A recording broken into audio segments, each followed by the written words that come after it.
Lahat po ng mga makapanood sa atin, si kaibigan natin na Linyo, ang ating bisita ngayon tungkol po sa mga katanungan po ninyo.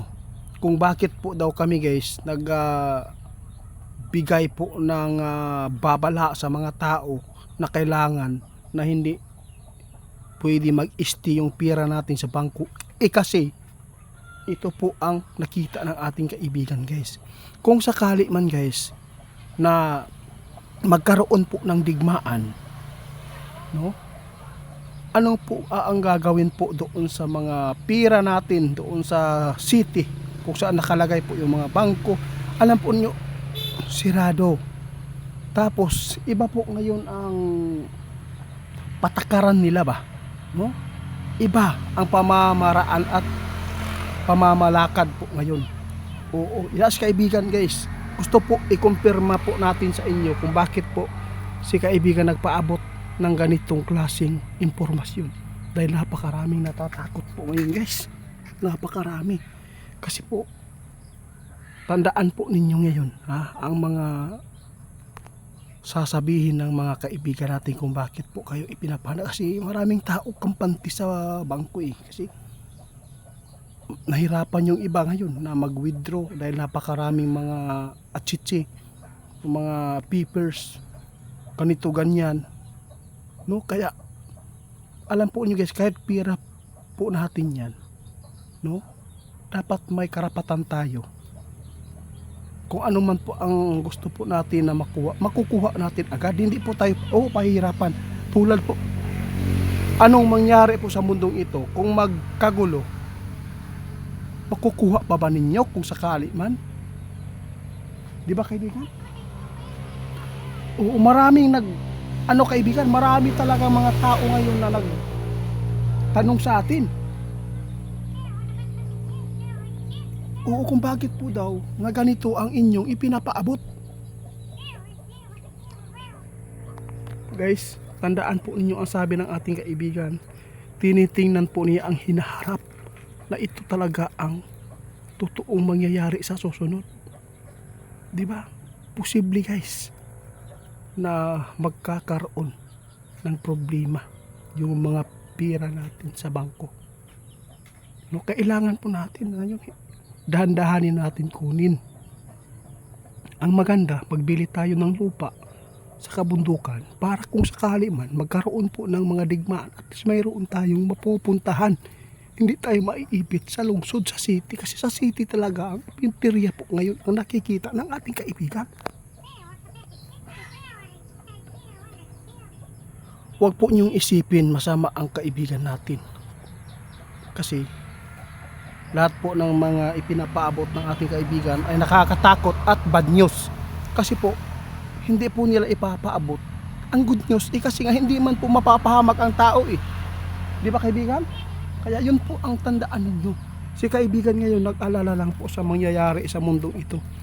Kasi guys, alam po ninyo, aktual nga, no?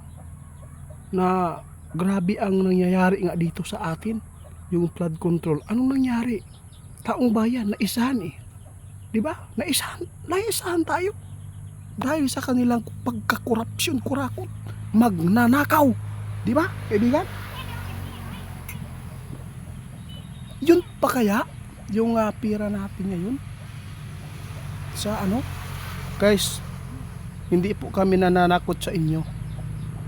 Kung ano man po ang makikita ng mga kaibigan ko na ikakabuti sa tao, kung hindi ito ikakapahamak, ipapaabot namin yan. Sana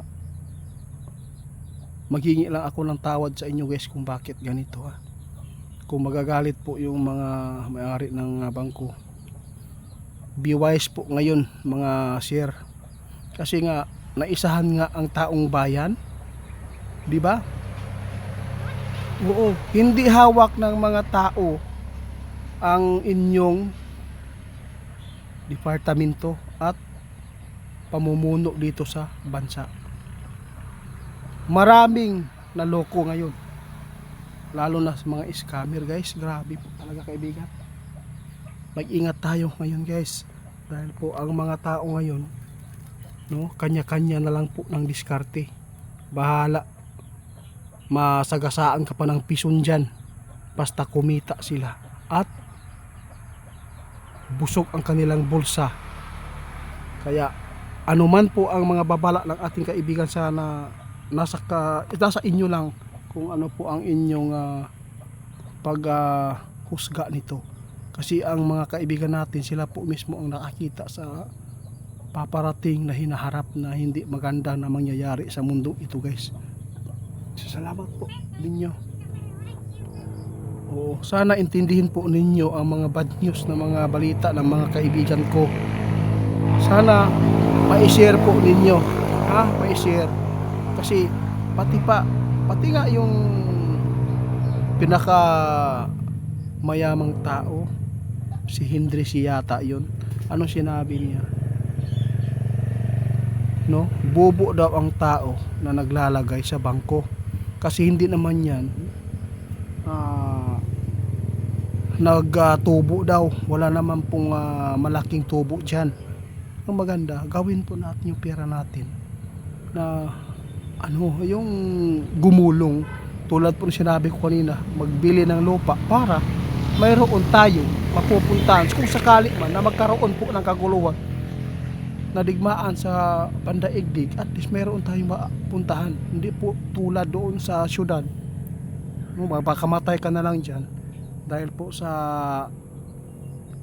hindi ka nagmamasid sa pangyayari na ipinapaabot ng iba, di ba kaibigan? Salamat po, salamat guys. Patawad po guys kung bakit ito ang aming kinumpirma lang po namin sa lahat po na nagtatanong kung bakit po napaabot ng ating kaibigan itong impormasyon, no? Kasi malabo daw talaga mangyari. Nasa inyo lang po, kaya nga dinlangin ang taong bayan. Ang mga tao pa kaya naglalagay doon sa na ilan lang po ang naglalagay doon.